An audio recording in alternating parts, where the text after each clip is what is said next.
Welcome back to Common Knowledge, where we look at common Magic the Gathering cards and tell you if they are any good in the Pauper format. We will start with Azorius Arrestor. It's 1 and a white for a 2/1 human soldier, and when this creature enters, detain target creature an opponent controls. Detain means until your next turn, that creature can't attack or block, and its activated abilities cannot be activated. He's okay. He's all right. You know, a 2/1 for 2 doesn't feel amazing, but detain is an interesting little ability.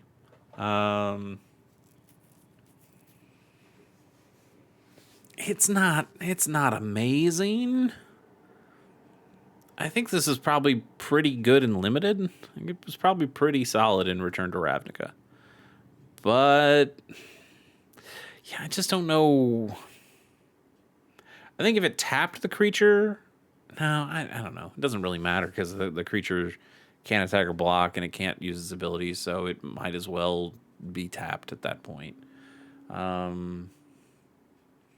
think just at this point we have stun counters that we just basically do the same thing but feel a little bit better, and maybe you can do a little bit more stun counters and that you can proliferate them or something like that. So Tain feels a little outdated as an ability.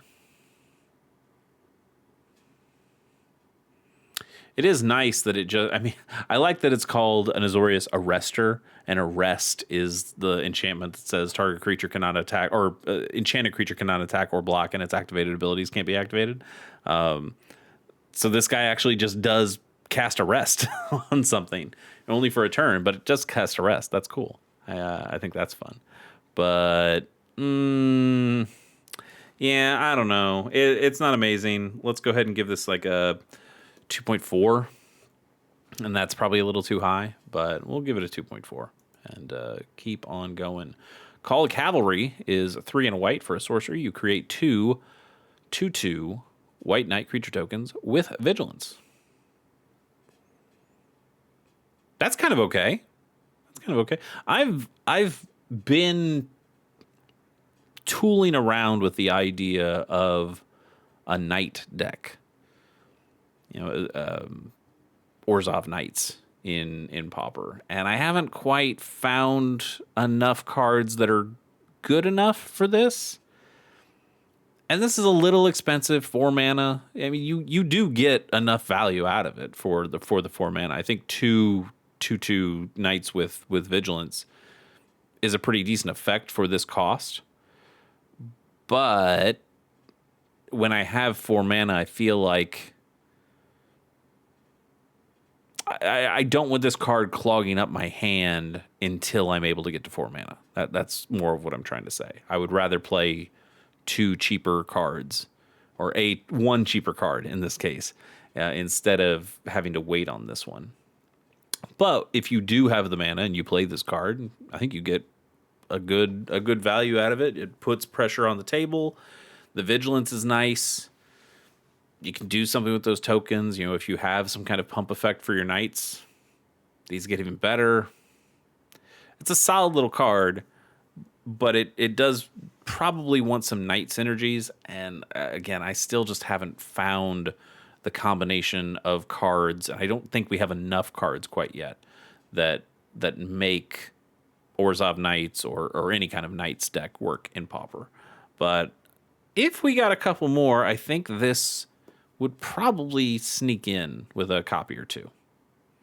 So we'll give this a 3.4. 3.4? I like that. 3.4 it is. Vampire Envoy is 2 and a black for a vampire cleric ally. That is 1/4. It flies, and whenever this creature becomes tapped, you gain a life.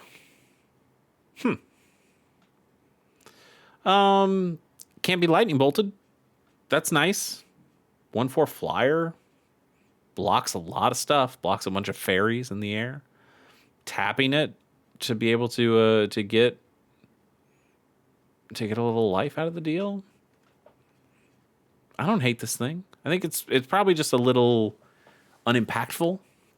think you want it to do a little bit more. You want it to have a little bit more punch, but it does block a lot of things. The problem is if it blocks a lot of things, you're not tapping it all that often. So you're not getting the life.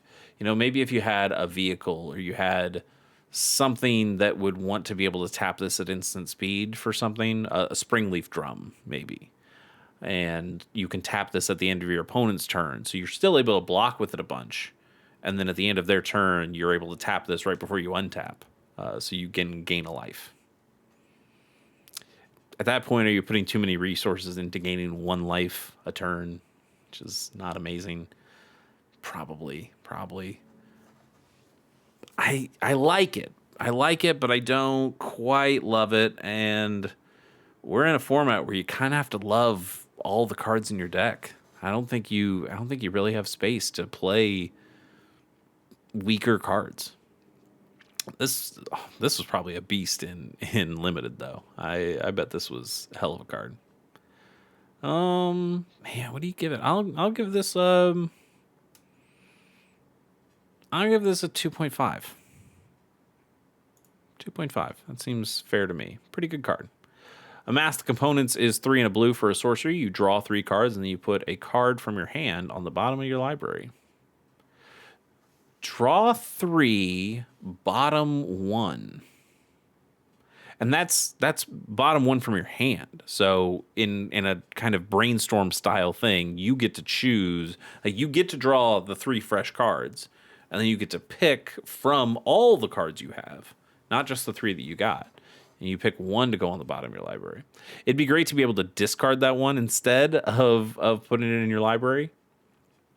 But we don't get that. It's still good, though. 4 mana, draw 3, huh? Even if it had an empty hand, you still draw 2, basically. You get 2 cards out of the deal. This is all right. It's a perfectly all right card. Blue just has too many cheaper, solid cards for drawing that I think you just kind of ignore ones that cost 4. I mean, Lorien Revealed costs 5, but that also has island cycling. So the drawing 3 cards with Lorien is a nice thing when you have 5 mana, but you always know that you can use the land cycling ability to go find another land. And that's what makes that card insanely good. Whereas Amass the Components feels like it's very similar to Lorien Revealed, but does not have that cycling ability, and therefore doesn't become unplayable trash, but it does weaken its argument against something like Lorien Revealed quite a bit. So whereas Lorien Revealed, that card's like a 9, this card ends up being like a 2.9. Like, what a drop off, right? But it is that utility that this card just doesn't have that Lorien does. Kind of sad because it seems pretty solid, right? Drawing 3 and only putting 1 back. Pretty good. Aven Farseer is 1 and a white for a 1/1 bird soldier with flying. When a permanent is turned face up, you put a 1/1 counter on this creature. Huh. There's not a whole lot of face down creatures that you see in Pauper. I mean, there's certainly morph creatures that could work, and we've seen more cards that put cards face down. In sets like Karlov Manor, which has Cloak, and there was the one with Megamorph, which isn't Megamorph's not all that great, but we've seen more face down cards recently. Manifesting Dread for sure in Duskmourn. So there are use cases for this, but it's not good. Like, this is, it puts you into very specific territory to want to do that. I don't think you have enough good cards. I certainly don't think you have enough good cards in white, in common, to make something like this work. And vanilla-wise, this is just a very expensive. what is it, like Healer's Hawk? But Healer's Hawk also has lifelink, so Healer's Hawk's just better. What is this, like a Suntail Hawk? Suntail Hawk. Hey, look at me. It's a twice as expensive Suntail Hawk. That's bad. That's bad. You don't want that. I would just play Suntail Hawk. And don't play Suntail Hawk, play other cards. Yeah, he's pretty rough. He's pretty rough. Let's go ahead and give him a 1.3, I think.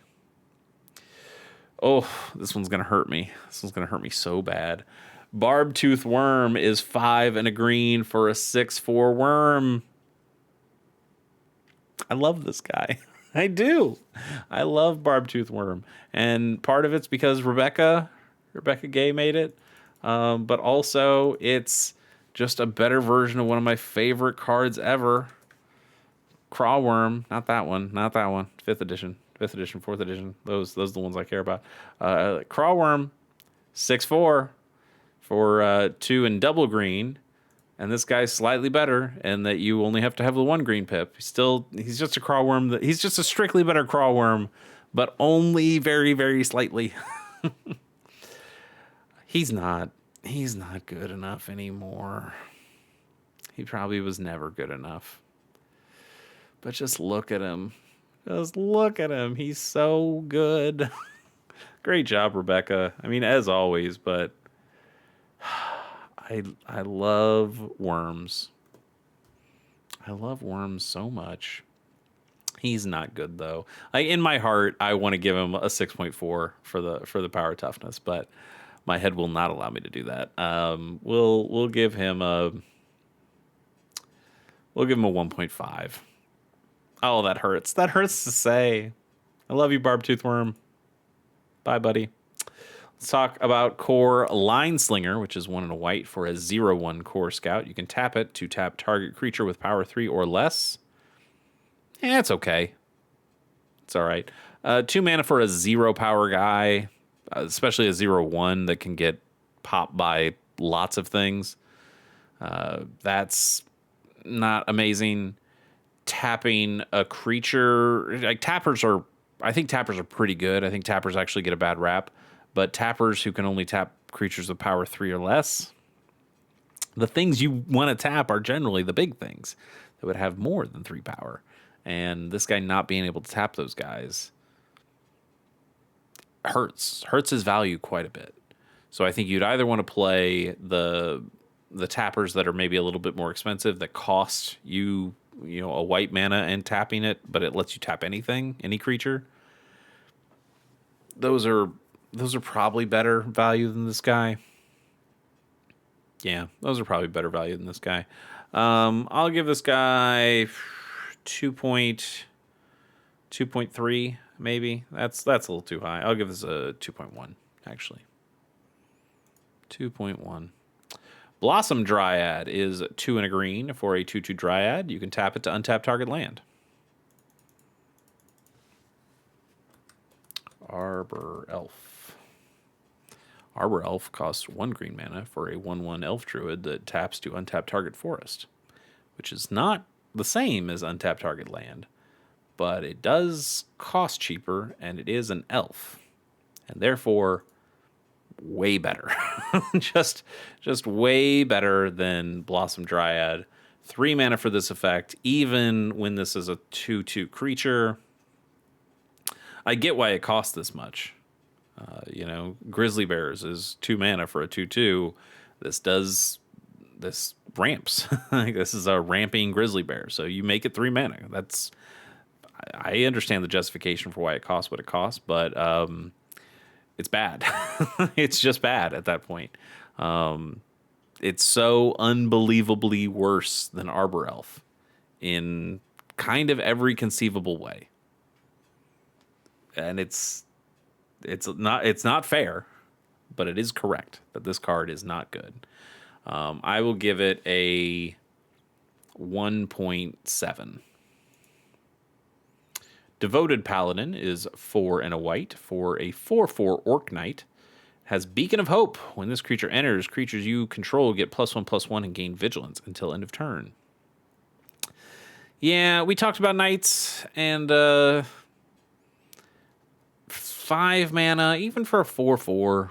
5 mana is a lot of mana to pay. And it does have a fun little effect when it comes into play, giving all your creatures +1/+1 and vigilance.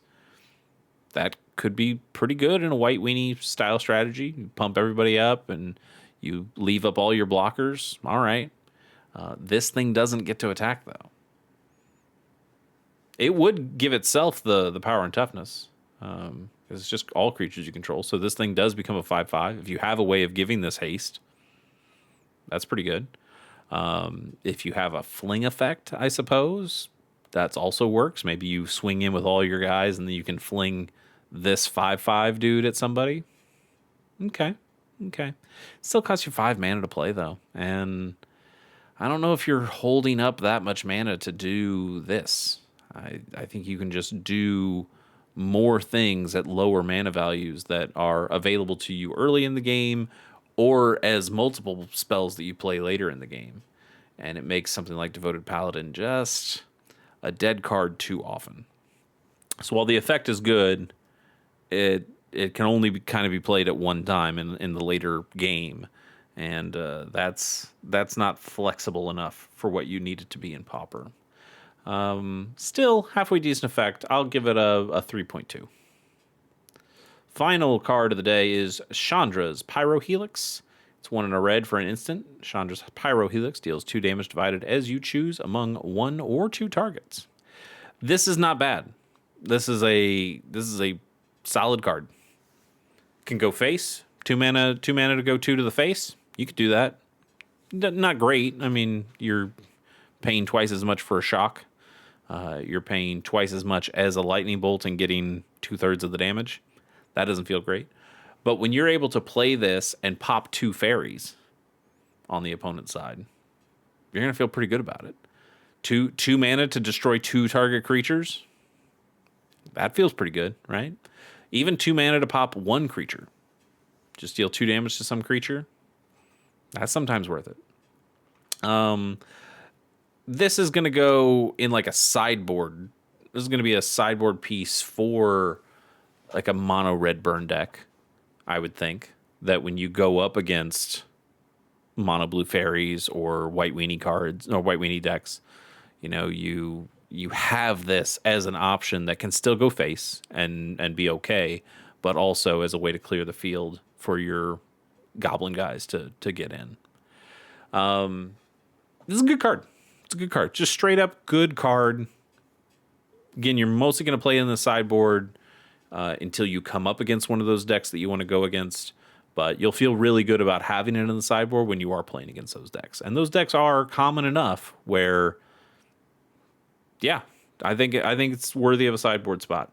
Let's go ahead and give it I'm going to give it a straight up 6. Straight up 6 for Chandra's Pyrohelix. There might actually be cards that do something slightly better than this, but I can't think of them off the top of my head. So I'm going to give this a good score. I think this is the card that you want to play, and it has some uses. So good on it. Do we want to do a bonus card? Yeah, you guys have been good. We'll do a bonus card. Crime Stopper Sprite is a 2 and a blue for a 2/2 fairy detective. As an additional cost to cast the spell, you may collect evidence 6. Collecting evidence means you exile cards with mana value total 6 or greater from your graveyard. It's got flying, and whenever this creature enters, you tap target creature. If the evidence was collected, you put a stun counter on it. Yeah, that's not very good, right? It's 3 mana for a 2/2 flyer. Okay, I guess. When it enters, you tap a creature. It's okay, I guess. And collecting evidence, certainly possible. Certainly easy enough to put a blue deck to put a bunch of cards in a graveyard where you could exile them out. But 6 is a lot, and all you're getting out of that is a stun counter. So you are getting to tap a creature and keep them down for a turn. It's okay. It's okay. But again, think of the opportunity cost there. If you're in blue, Not that you're always playing Tolarian Terror, but if you're putting a bunch of stuff in your graveyard, you're probably considering Tolarian Terror as an option. This gets you further away from being able to play your Tolarian Terrors. Or maybe you have it, you've played a Terror, you don't have any in your hand at the moment. Do you play this and collect the evidence on it, and then your next turn you draw a Cryptic Serpent and you go, damn, I can't play this? I think that would feel bad. And there are other blue decks that wouldn't mind collecting the evidence, but yeah. I mean, this is just not. It's just straight up not a very good card. Generally, it's got a lot of text on it. It makes you think that it might be a good card. It has a lot of different ways of playing the card. Just tapping the creature, tapping it with the stun counter. You know, it feels like there are situations where you would play the card in different ways like that. But I think overall it's just kind of a bad card. I think it's kind of a bad card. I will give it a 2.1, I suppose. And you know what? Let's go one more bonus card. I want to see if we can get better than this. See if we can get a good card here. Dementia Bat, probably not. Dementia Bat is 4 and a black for a 2/2 flying Phyrexian bat. For 4 and a black, you can sacrifice this creature and target player discards 2 cards. Well, that Sprite was a 2/2 flyer for 3 mana. This is a 2/2 flyer for 5 mana. And then if you want to pay another 5 mana, you can sacrifice this guy, lose your 2/2 flyer, and then your opponent discards 2 cards. Now, it does that at instant speed. We talked about that yesterday. That's not, or a couple days ago, I think. That's not something you see very often, is being able to make your opponent discard at instant speed. That's cool. Paying 10 total mana to get this thing on the table and then to sacrifice it and get its sacrifice effect there. Whew, that is asking a lot. That is a lot. That's a lot of stuff. To the point that I don't think you will ever play that, and so we will give this a 1.6. Come on, I'm gonna do it one more time. Third time's a charm, right? Come on. Tiamat's Fanatics, 4 and a black, 4 and a red. Oh, geez. That's why you don't do 3 bonus cards. 4 and a red for 4/3 Dragon Warrior. It's got haste and Myriad, which means whenever this creature attacks for each opponent other than defending player, you may create a token copy that's tapped and attacking that player or a planeswalker they control. Exile the tokens at the end of combat. Fun for Commander. Pointless for 2 one-on-one formats here.